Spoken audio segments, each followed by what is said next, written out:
nosotros. Sí, sí. Le explico un poco, empiezo explicando un poco el título.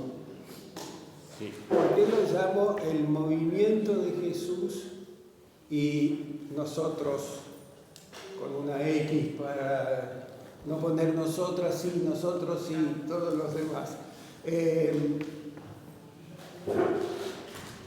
Lo que yo voy a proponer es estudiar no el origen de la Iglesia, aunque obviamente voy a hacer referencia, sino el origen del movimiento de Jesús. Y aquí yo quiero simplemente hacer una pequeña distinción sociológica a los efectos de tener claridad a qué me refiero. Cuando hablamos de movimiento, hablamos de algo flexible, sin fronteras demasiado definidas, donde la gente que participa de ese movimiento entra y sale, ¿no es cierto? A veces adhiere más fuertemente, a veces lo sigue a la distancia y demás. Cuando hablamos de iglesia, en singular, estamos hablando ya de un marco institucionalizado, formalizado y ritualizado, como las que tenemos. Por eso la pregunta es, ¿se parecen nuestras iglesias a las primeras comunidades de creyentes? Incluso no usé la palabra cristianos porque la designación como cristiano viene posteriormente, ¿cierto? De manera que lo que yo quiero trabajar es cómo se fue originando ese movimiento social, popular, cultural, aunque no guste, político, en torno de la figura de Jesús, ¿no? Es decir, cómo se fue dando una determinada situación social y cuáles fueron los ejes y los modos y las convicciones que surgieron en torno de ese movimiento.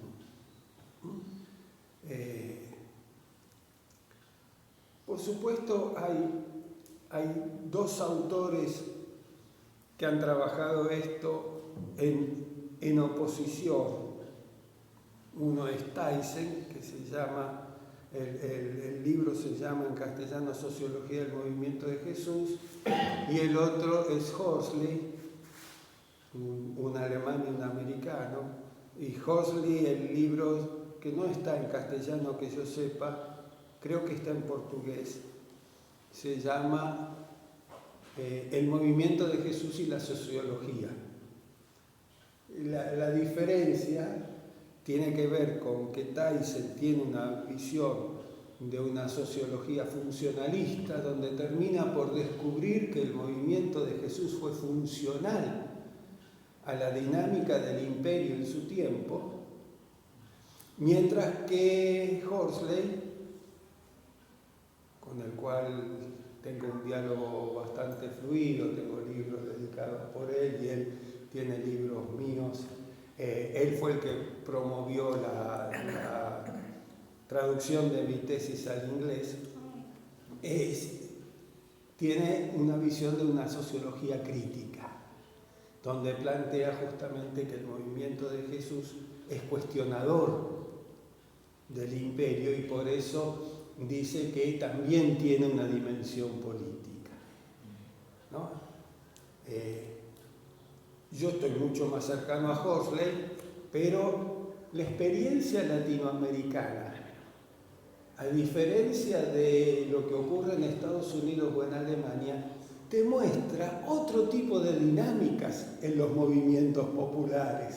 No es lo mismo un movimiento popular en Estados Unidos o en Alemania, que son las bases de sus estudios sociológicos, que los movimientos populares en América Latina, que tienen otra dinámica, que se configuran en torno de otras formas de liderazgo y demás.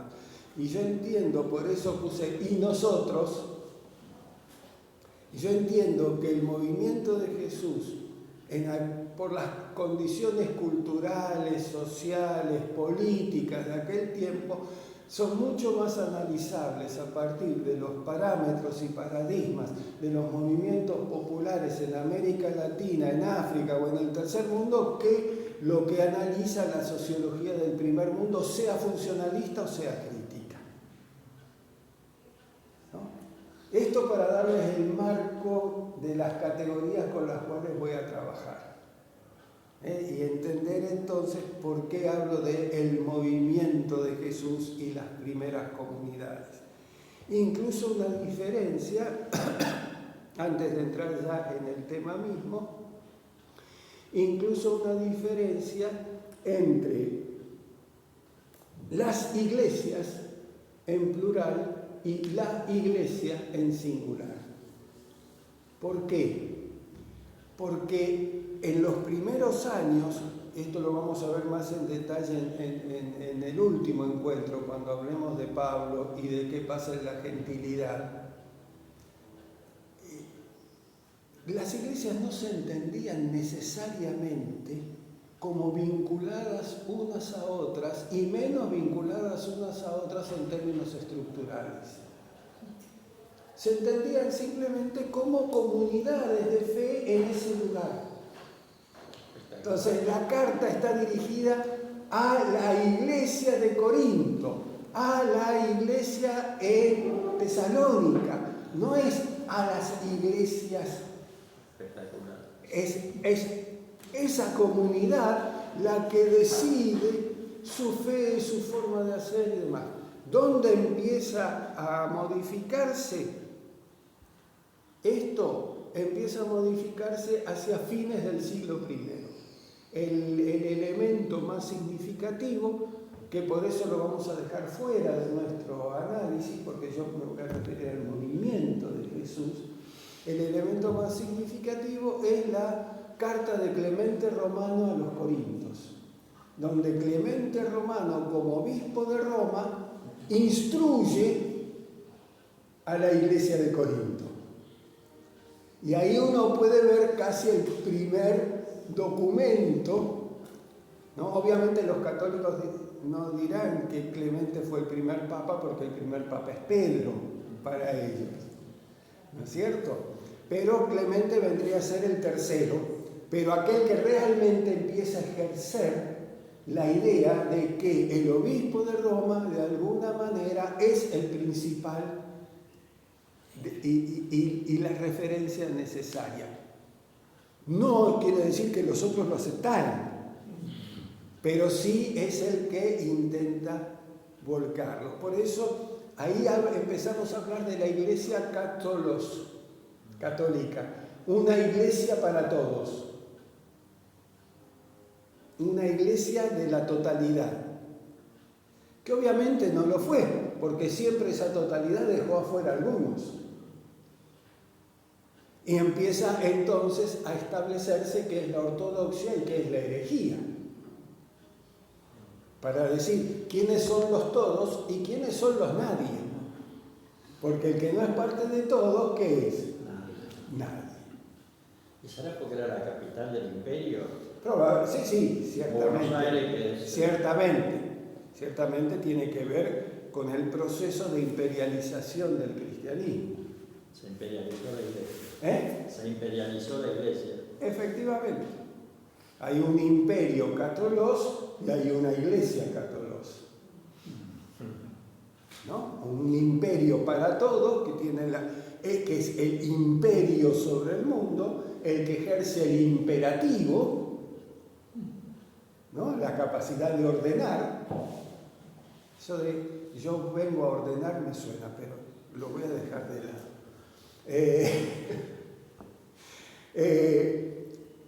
Que tiene la capacidad de ordenar, mientras que otros son los que provocan la disidencia, el desorden, ¿no? Entonces, bueno, que herejía significa exactamente eso, disidencia, lo distinto. Bien, esto para dar el marco teórico con el cual voy a trabajar y limitar el tiempo. Yo voy a trabajar el tiempo donde todavía éramos movimiento y no la iglesia, ¿no? Que esto de paso, el otro día lo hablábamos, creo que con Gerardo, con Gerardo, bueno,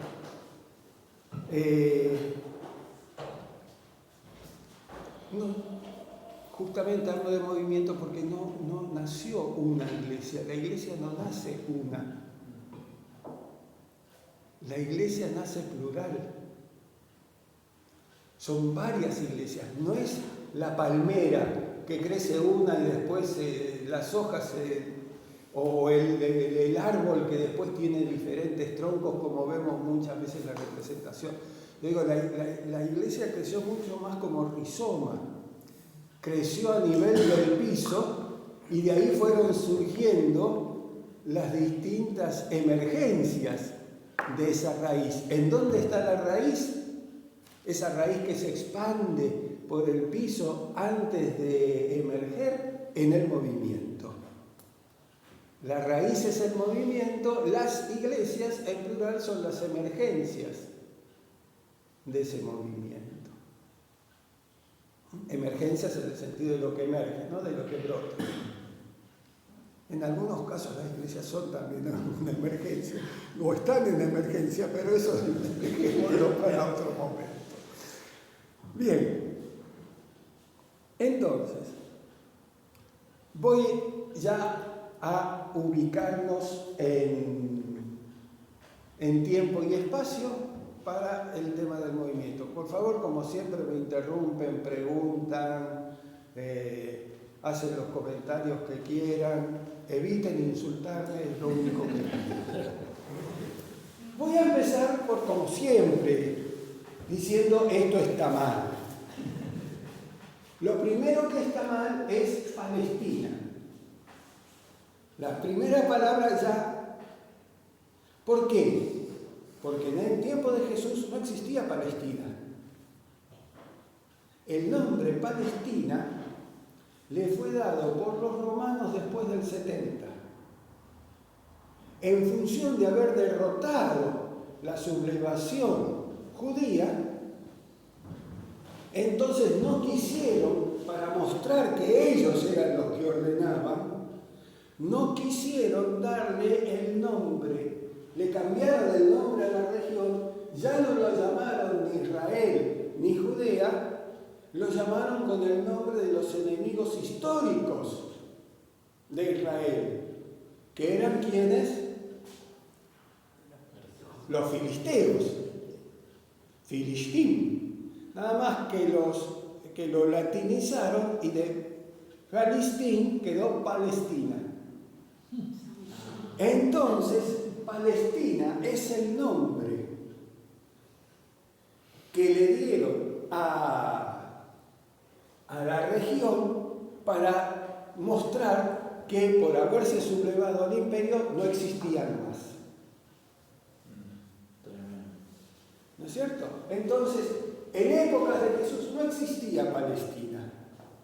Palestina como nombre aparece en el 70. Eso no significa que no existían los palestinos. O sea, habitantes no israelitas o no judíos que ocupaban también este territorio. ¿No? Era mucho más mezclado de lo que los manuales nos hacen creer. Por eso la llamaban, los judíos más ortodoxos la llamaban Galilea de los gentiles, porque había muchos gentiles viviendo. Y toda esta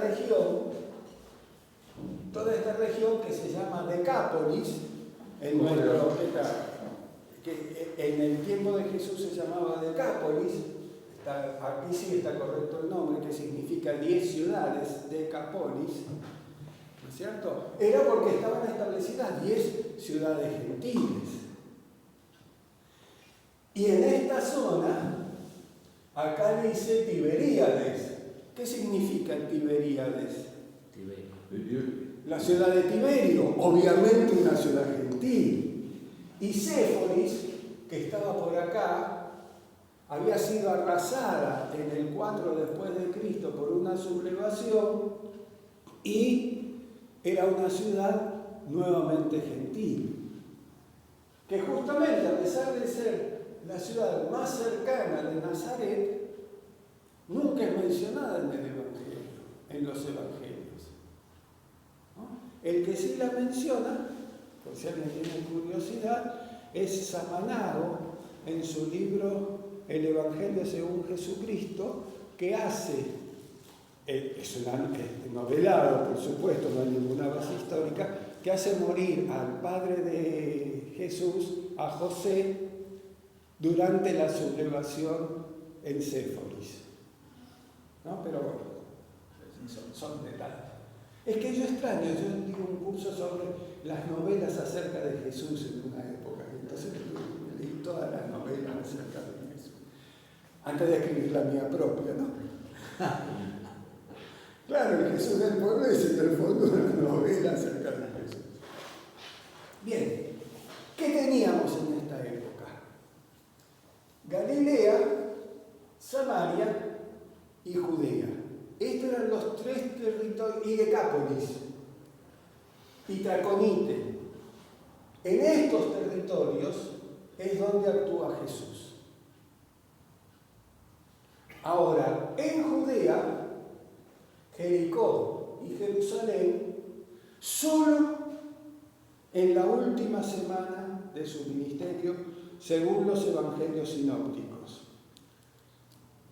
Según Juan, habría hecho algunas otras visitas anteriores. Pero esto no es algo que podamos discernir. Mi comprensión del movimiento de Jesús lo pone en primer lugar en Galilea y Samaria y Decápolis. Pero los judíos no tienen que ir una vez por año a Jerusalén, no iba a ir todos los años él. Ese es el planteo de Juan. Sí, efectivamente. O sea que iba todos los años. No. ¿Vos te imaginás los campesinos ir todos los años a Jerusalén, hacer un viaje a pie que duraba entre ida y vuelta y el tiempo que llevaban las fiestas prácticamente un mes, en pleno comienzo de la primavera, donde más tareas rurales hay? Imposible. Iban una vez en la vida, con suerte, ¿no? Después está la mística, que esa es otra mística que hoy, si me da el tiempo, voy a tratar de desarmar, que es la mística de la sinagoga. Estas líneas que marcan las fronteras entre estos otros lugares eran bastante difusas.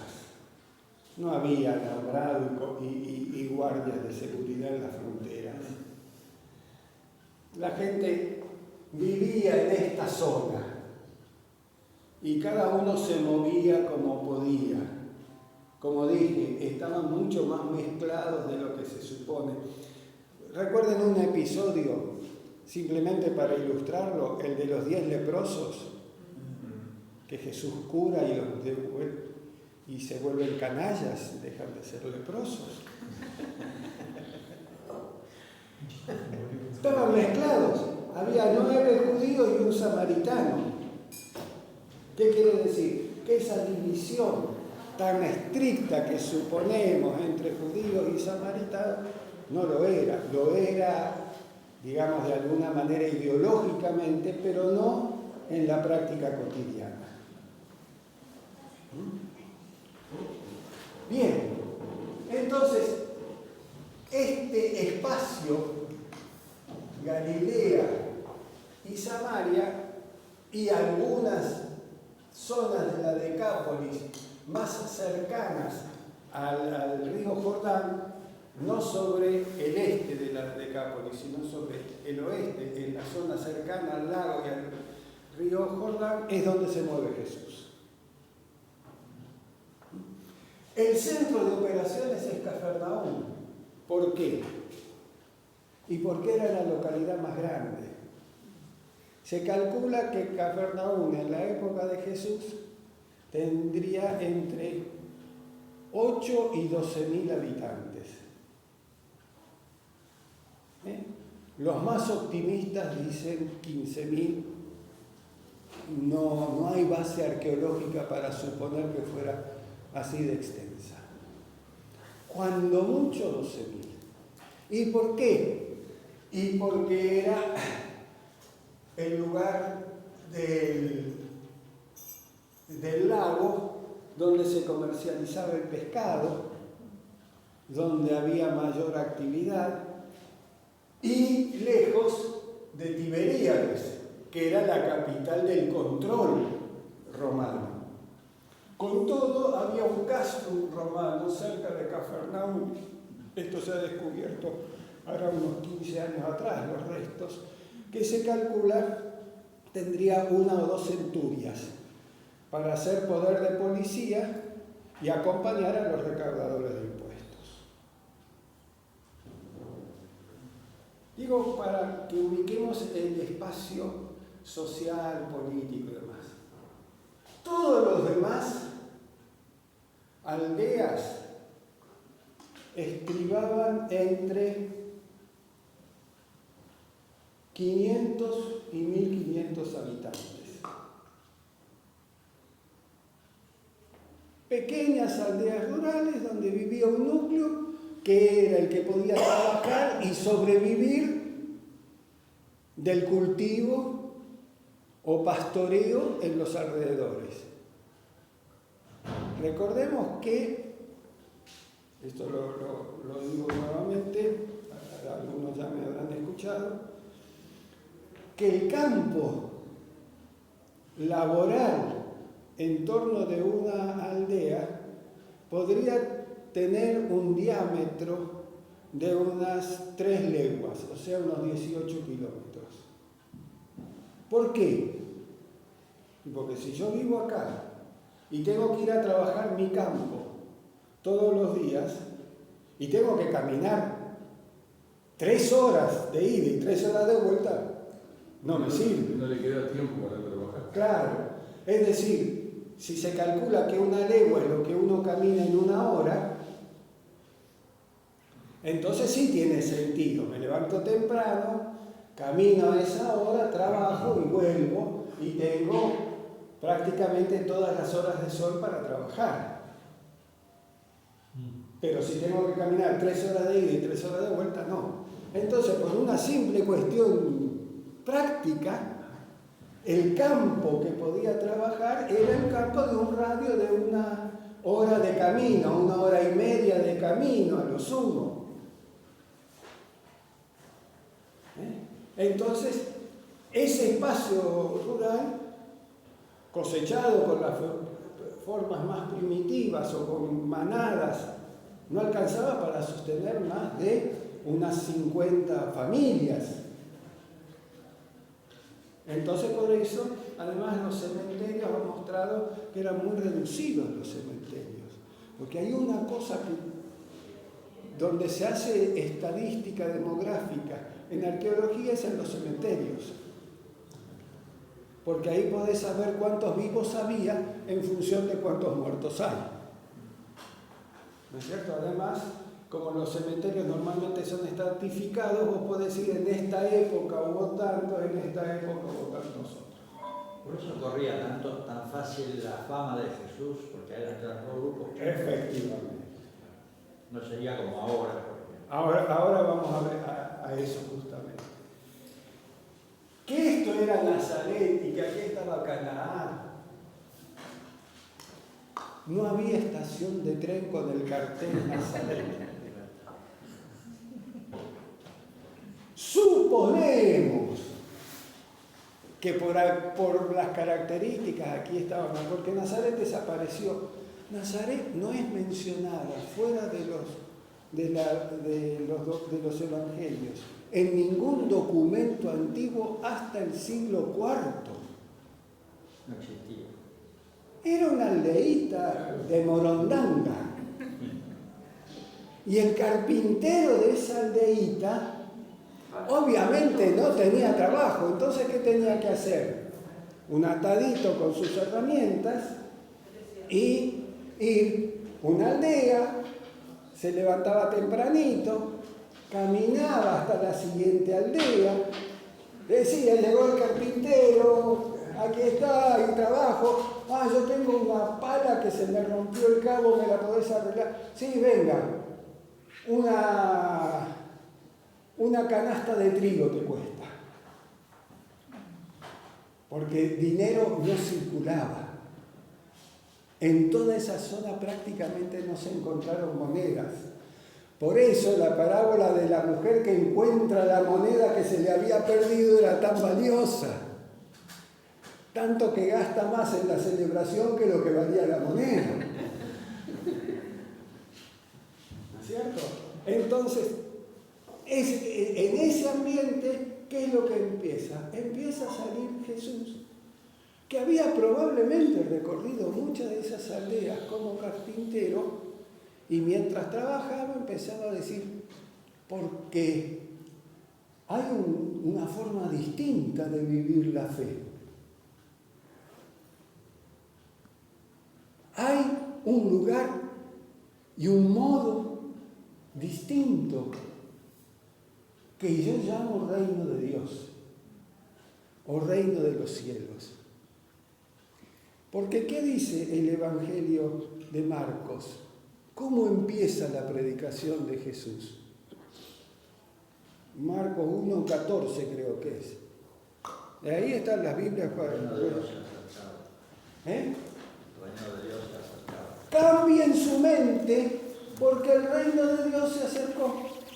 Tengo una pregunta, si puede ser. Sí, Yo tengo un conocido que le choca la palabra reino, porque estamos hablando de países, reinos, reyes, y yo no encuentro otra palabra para hablar del reino de Dios, no encuentro otra, gobierno. sí, eso he intentado hacer. Lo que pasa es que no estamos hablando de reinos, estamos hablando del reino de Dios o en la expresión de Mateo, reino de los cielos. Ahí sí Dios es rey. Y justamente porque Dios es rey, ningún rey humano tiene derecho a declararse Dios. Que esto es lo que les dice Samuel cuando intentaron poner un rey, Samuel 8, 1 Samuel 8. Y esto es lo que le dice Jesús cuando dice, den a Dios lo que es de Dios y al César lo que es del César. Porque la moneda que decía, Digus Césare, César es Dios. ¿Decía eso? Claro. Y la foto, la imagen de... Y tenía la imagen de César declarado deidad. Impresionante. ¿No? Entonces ahí cambia. Pero ya vamos a llegar a eso cuando Jesús llegue a Jerusalén. Por el momento todavía está predicando entre las aldeas de Galilea. Yo noté 4 tipos de encuentros de Jesús en esta región de Galilea y Samaria.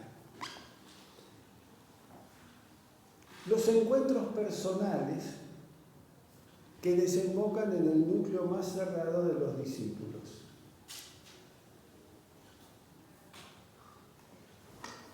Justamente la conformación de un círculo inmediato de discípulos, de ahí viene la palabra que se lo llame maestro, la sinagoga, que yo lo creo que es el núcleo de la formación del movimiento de Jesús, y las multitudes. Como que hay un crecimiento del movimiento, desde los encuentros personales con Felipe, con Pedro, con Juan. De esos encuentros personales empiezan a surgir los discípulos. Con esos discípulos va visitando, y esos discípulos a su vez también visitan las sinagogas, y después ya la sinagoga local, cuando la palabra se empieza a extender, ya la gente de varias sinagogas, cuando se entera que Jesús está en un lugar, va a rodearlo, a escucharlo, y se empiezan a formar las multitudes. 5.000, dice, Se reunieron y les dio alimento a 5.000 personas sin contar mujeres y niños. ¿Qué significa eso? Por lo menos 7, 8 aldeas. Entonces no es una aldea, son 7 u 8. A ver, vamos a ver algunas citas bíblicas.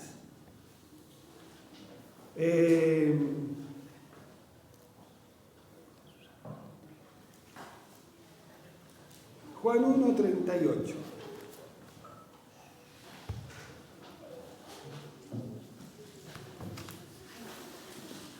Para que vean que lo que digo no lo digo de mi imaginación, aunque mi imaginación interviene, sino a partir de imaginar desde el texto bíblico.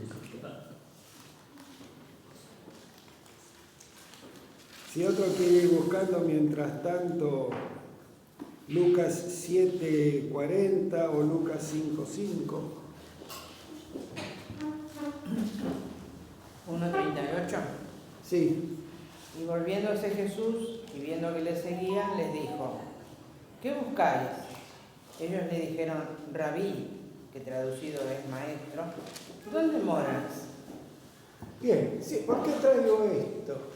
Porque aparecen estos encuentros personales y la primer palabra que le dirigen es maestro. No porque tuviera un título de maestro, no fue a la escuela normal, ni a un profesorado, sino porque la idea de un maestro en la antigüedad era aquel que reunía discípulos. ¿No? Sócrates era un maestro porque reunía discípulos. E incluso Juan, el bautizador, es llamado maestro. Lucas 3:12.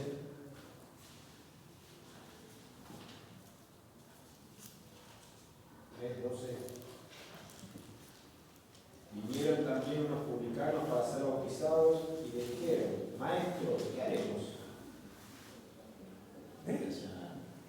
No le dicen profeta, le dicen maestro. ¿Por qué? Y porque era un tipo que tenía discípulos, donde se conformaba un grupo de seguidores en torno de una figura, era pensada como la relación maestro-discípulo. Graciela, trae un vasito de algo.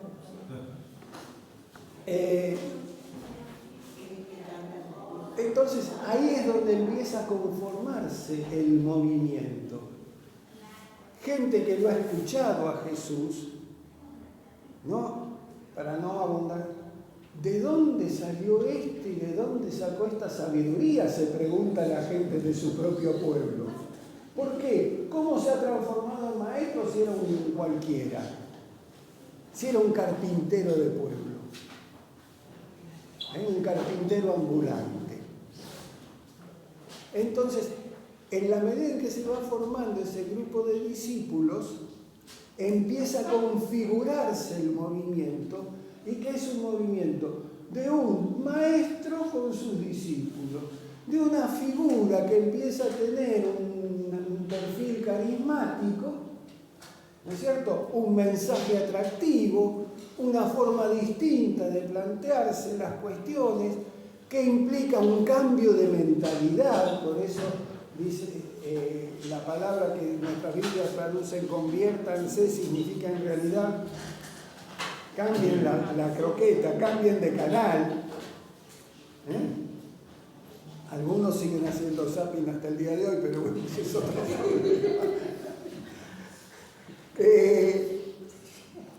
Y piensen en el reino de Dios y su justicia.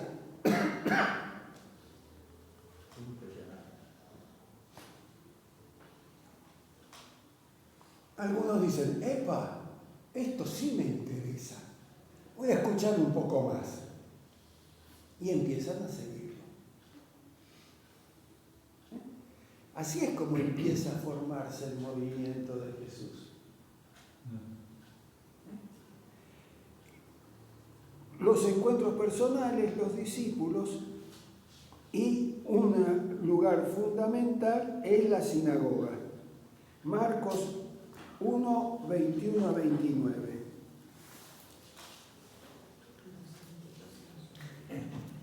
Marcos 1.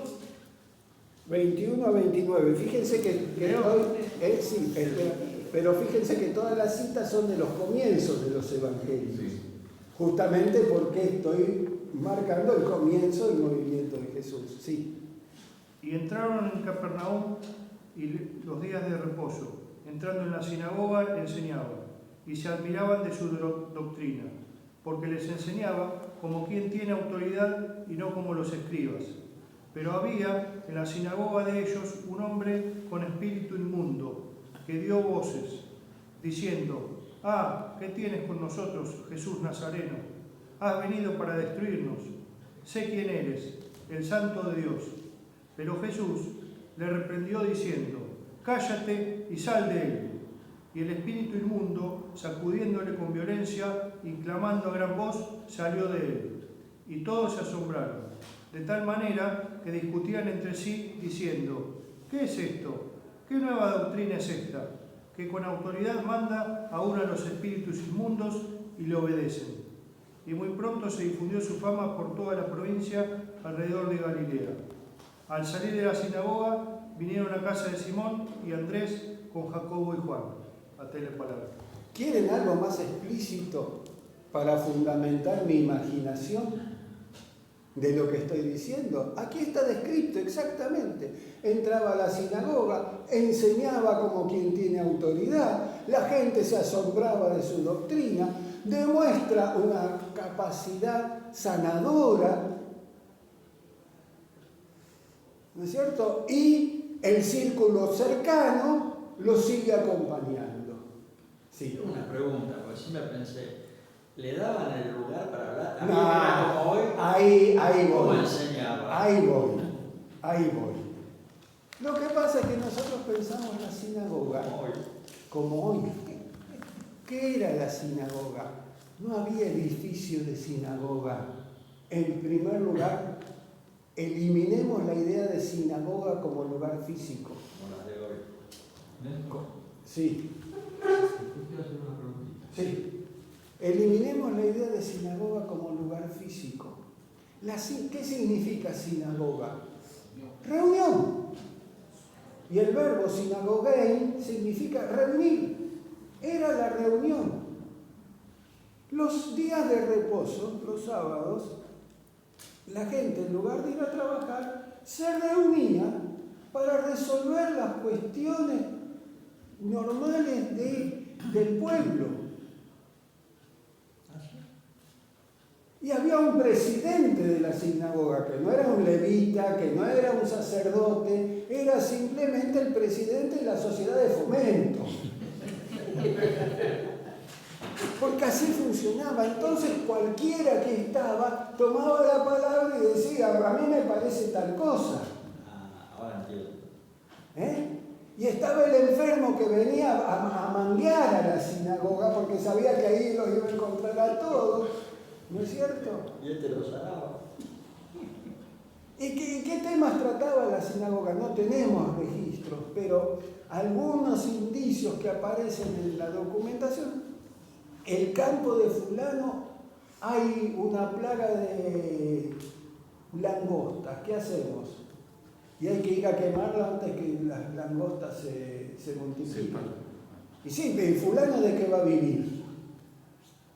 Bueno, hagamos el diezmo de este año, dediquémoselo a fulano porque le hemos quemado el campo. Eso es cierto. Eso era la sinagoga. Era la forma de controlar claro. Era la forma de fulano está enfermo. Por eso digo, hay que mirar más los movimientos populares de América Latina que la sociología. Así funciona la sociedad de fomento, para pelearse o para ponerse de acuerdo. Para hacer como que se llaman los collas, la mitad, ¿no? Donde decir, fulano se le rompió se le vino abajo la casa, vamos a juntarnos todos para reconstruírsela. O fulano se está portando mal, vamos a hacérselo notar. ¿No es cierto? Esas cosas se resolvían. ¿Asamblea de cuánto? 50, 60 personas. Los padres de familia eran los que tenían palabra. Los demás, ¿qué eran? Las mujeres, los niños, el laos, el pueblo común. Y que nadie le daba bolilla excepto Jesús, que dijo: dejen que los niños vengan a mí. En la sinagoga se nos llenó de niños. ¿Cómo vamos a resolver este tema ahora? ¿No es cierto? Le da la palabra a las mujeres. Cura a las mujeres enfermas. Al tipo que vino a manguear, en cambio de darle guita, que guita no había, en cambio de darle un alimento, cosas así, le expulsa el demonio. Entonces, todo lo que hemos aprendido acerca del ritual de la sinagoga, que sería la base de la liturgia cristiana, y todo eso en el movimiento de Jesús no existe. La sinagoga era una reunión en el descampado del pueblo, debajo de un árbol, ¿no es cierto? Con el patriarca del lugar al frente, que a veces se alegra porque vino Jesús y otros en cambio empiezan a sentir celo y molestia. Y entonces hay aldeas que se vuelven seguidoras de Jesús. Y cuando se enteran que Jesús está más o menos cerca, que está en alguna otra aldea o que está a orillas del lago, vamos para allá. Y se juntan gente de 3, 4, 5 aldeas para escucharlo. Y se va transformando el movimiento. Y este es el movimiento de Jesús. Entonces, ¿qué es lo que ocurre? No hay liturgia. Jesús enseña. Solo una aclaración, pero sí algún nivel de relación con la palabra de Dios y con el templo tenía, porque de hecho siempre se lo menciona como jefe de la sinagoga. Bueno, y en relación, y en relación a la palabra, porque por ejemplo hay casos que se cuentan historias, estaban leyendo la palabra de Dios y la leyó Jesús. Sí. Es decir, que algún nivel de lectura de palabra de Dios, oración, etcétera, había. Por eso, distingo en lo que vos dijiste, lección bíblica de templo. La sinagoga no tiene nada que ver con el templo. El templo vamos a ver el domingo próximo en qué papel juega. Es muy probable, digamos más probable, seguro, que al reunirse la sinagoga, al empezar la reunión, siguiendo la tradición, se leyera algún texto bíblico. Es como si se cantara el himno, ¿no? El problema era que había muy poca gente que sabía leer. Se estima que menos del 5%. Entonces, ¿quién leía el texto?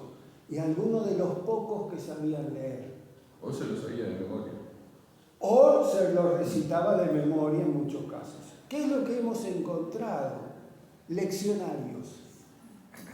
No los rollos completos, sino rollos que tenían una selección de textos de la ley, de los profetas, los salmos no porque se aprendían de memoria, y que eran los que estaban indicados para ser leídos al comienzo o al final de la reunión sinagogal.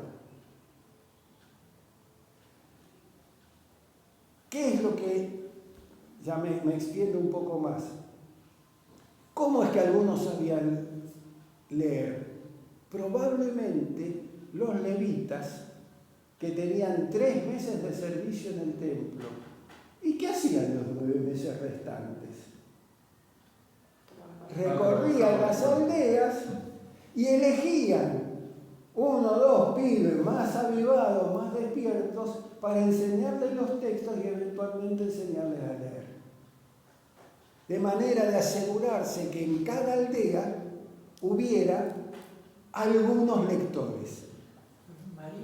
María se ve que sabía leer, María, la mamá de Jesús. ¿Por qué? Porque porque Magnífica, no sé, es una poesía tremenda. Sí, pero es Sí, un recitado. pero hay poetas que no saben leer. Sí. Y de hecho, si te fijas, cada frase tiene un correlato con algo del Antiguo Testamento. Efectivamente, Es una... donde no se sabe leer, se ejercita ¿qué cosa?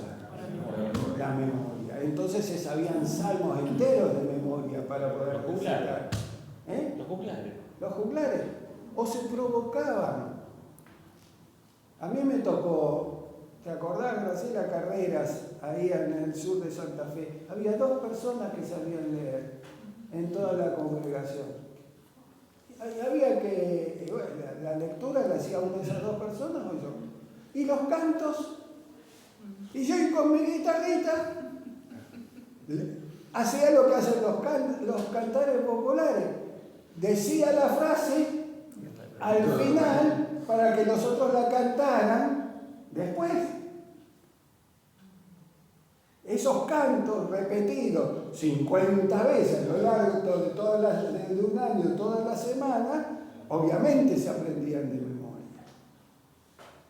Entonces es muy probable que hubiera en cada aldea algún pequeño grupo de lectores, un 5% dijimos aproximadamente, que sabía leer, probablemente instruidos por los levitas ambulantes, para asegurarse que el presidente o jefe de la sinagoga guardaba en su casa el leccionario y los sábados lo sacaban y leía él si es que sabía, o le daba a alguno, le dieron para que leyera. ¿Por qué le dieron para que leyera? Y porque sabe leer. Entonces, como no había una liturgia formal, la reunión se parecía más, la sinagoga se parecía más a esto que al culto en el templo. Imagínense si en nuestro culto llega alguien de afuera, empieza a enseñar y empieza expulsa un demonio de un endemoniado, nos vamos a asustar todos. Primero que si empieza a enseñar va a aparecer alguien que le diga, no, mire, acá no. ¿No es cierto? ¿Por qué? No estoy criticándolo, estoy diciendo, es otra cosa. Nosotros somos parte de la iglesia, ya sea institucionalizado y ritualizado. ¿Se acuerda que yo le dije la diferencia entre un movimiento y la iglesia? Es la ritualización y la institucionalización. ¿Qué era? Era una reunión donde aparecía un maestro que por lo que enseñaba se rodeaba de discípulos, ¿no es cierto? Y que después iban juntos a las sinagogas los sábados y enseñaban y la gente los seguía y aprovechaban para leer la palabra y de paso interpretarla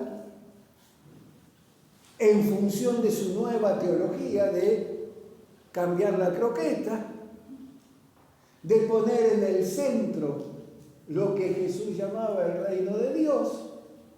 Busquen primero el reino de Dios y su perfecta justicia. Efectivamente. Y cuando dice el reino de Dios y su justicia, ¿qué es lo que está diciendo? Una forma relacional, no un lugar. Justicia significa una relación, especialmente la sedaká hebrea se define como una relación de simetría. La justicia es una relación de simetría, la injusticia es una relación de poder. Impresionante. Entonces busquen un mundo de relaciones simétricas. Por eso, ¿cuál es el mandamiento? Claro. El mandamiento que rige esto no son toda la lista de mandamientos, es uno. Ama a tu prójimo, tú eres él. O tú eres ella, como es mejor traducción que como a ti mismo. Como tú eres. Ama a tu prójimo como tú eres. ¿Por qué? Y porque es una relación de simetría, de igualdad. Entonces el reino de Dios es donde gobierna esta ley de Dios, que es la de la perfecta simetría entre hermanos y hermanas. Y por eso, adentro los niños, adentro las mujeres, adentro los enfermos, Y los discriminados. sin querer hacer política, es con la gente adentro. El reino de Dios es con la gente adentro. ¿No? ¿Dónde termina el reino de Dios? Donde empieza la discriminación. Donde quien está adentro del todo y quien queda afuera en el nadie. Y perdón que diga una cosa más. Sí. Ahí es donde se entiende realmente por qué el mensaje de Jesús llegó tanto. Porque hoy hablamos de Cafarnaúm y los pescadores. Los pescadores no tenían otra visión de vida que pescar y sobrevivir. Claro. Porque lo que ellos ganaban por pescar, que era una vida sacrificada, les alcanzaba para vivir. No conocemos un solo pescador millonario. Entonces, ¿qué pasa? Viene Jesús y les plantea una sociedad de igualdad. Entonces, ¿quién no va, digamos, a adherir a eso? Yo hoy no soy nadie y viene alguien y me promete ser parte de él. Es más, es alguien que me considera humano, me incluye dentro de la humanidad y no me pone a un costado. Los pescadores, quienes hemos vivido en lugares de pescadores, los pescadores siempre están apartados. ¿Por qué? Y porque tienen mal olor. Claro, el pescador siempre tiene olor a pescado en las manos. Y más cuando la pesca era primitiva y que después tenían que, ¿cómo se llama? Y el animal era muerto. El animal era muerto, había que limpiarlo, había que salarlo, entonces estaban siempre, el barrio de los pescadores era un barrio apartado, discriminado. ¿No es cierto? Cafarnaúm no era una ciudad. La distinción entre ciudad y aldea en la antigüedad era muy estricta. La ciudad tiene muralla. La ciudad está demarcada por la pared. Quienes están dentro de la ciudad y quienes no quedan en la ciudadela. Fíjense que hasta el día de hoy no tenemos pared, pero tenemos la General Paz, y lo que está fuera de la General Paz, que es ciudadela. Hasta el nombre quedó. Yo vivo. ¿No? Y la aldea, en la aldea no se distingue el campo de la ciudad por una marca física. Es simplemente una aglomeración de casas en torno, en un lugar más o menos más viable porque tiene mejor acceso al agua, además, entonces se reúnen las casas y conforman una aldea. Lo que lo marca claramente es el camino. El sendero rural se transforma en la calle de la aldea, central de la aldea, y sigue siendo sendero rural. En la ciudad, el sendero rural se encuentra con una puerta. Y adentro hay calles. ¿No? Las calles son las tribus. En griego, tribos. ¿Qué significa tribos? Raspado. ¿Por qué? Y porque es el sendero se forma cuando la picada que la gente elige y que va raspando el suelo y entonces queda la marca. ¿No? Bueno, en esos senderos se mueve Jesús de una aldea a otra. En un principio vive de su trabajo, más adelante va a ser sostenido por sus seguidores Seguidoras.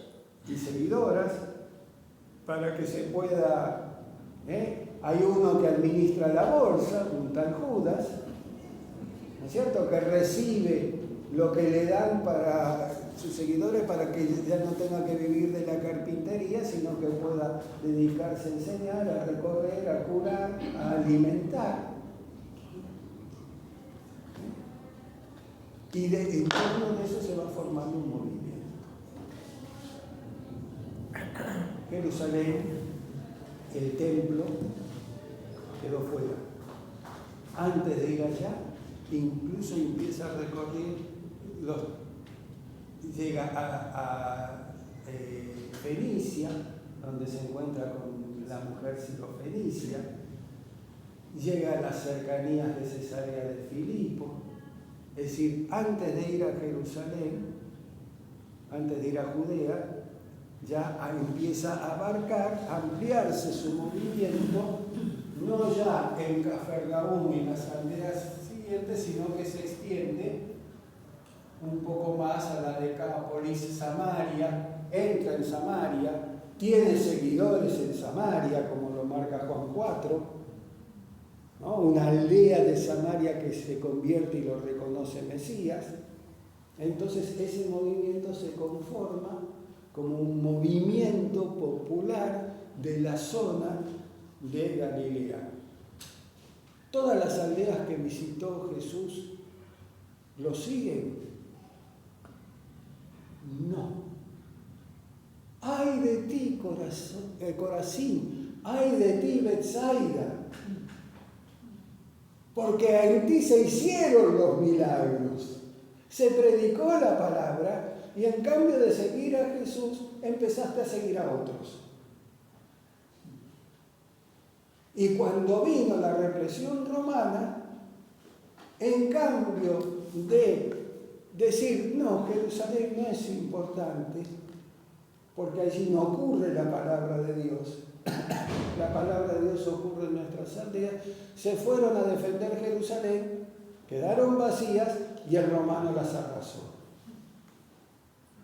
Nosotros, siguiendo la instrucción de Jesús, cuando escuchen que hay guerra y rumores de guerra, ¿qué tienen que hacer? Ni siquiera bajen a buscar sus cosas, escápense para el campo. No vayan a defender Jerusalén, porque ahí no ocurre la palabra de Dios. Tremendo. Se fueron para Siria, se fueron para los otros lugares fuera que Jesús ya había recorrido, donde encontraron también seguidores de Jesús, y de esa manera sobrevivieron. Y entonces quedaron sinagogas de Jesús, reuniones que reconocían a Jesús como Mesías, y sinagogas, como dice, de ellos. ¿Por qué dice en la sinagoga de ellos? Porque está marcando los que no eran de nosotros. Antes que me mueran a palos, rajemos algo y vayamos a la iglesia.